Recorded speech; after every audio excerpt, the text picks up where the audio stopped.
जी कितने ने चीमा साहब? हाँ जी की रूटीन जी 8 दिन का चेक जी पुत्र बाहर कढो 8 दिन का चेक जी कड पुत्र इनू कड यार छावे खलोन दे सानू बंदियां 2000 रुपया जी 2200 रुपया जी 2201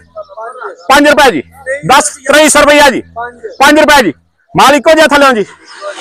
इको जिहा 2205 2305 रुपया जी 50 रुपया जी 55 रुपया जी 55 रुपया जी 2355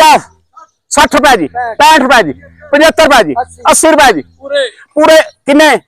2400 रुपया 8 दिन का चेक जी जी 2400 रुपया जी 2405 रुपया जी 10 रुपया जी 10 तो 15 रुपया जी 2415 एक 20 25 जी 30 35 जी 50 55 जी 60 65 जी 70 75 जी 80 85 जी 90 95 जी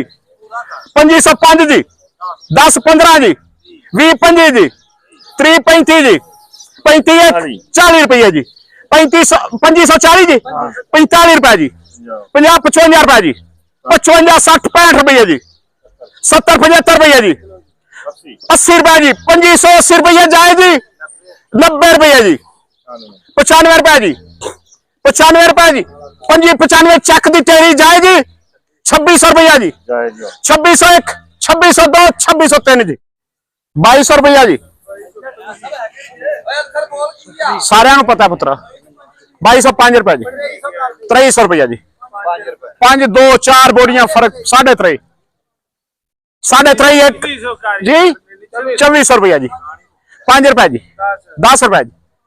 2410 एक 2 जी 15 पुत्र जरा छेती बोलो ना 20 रुपये 25 रुपए 30 रुपए 35 रुपए 40 रुपए 50 रुपए 55 रुपए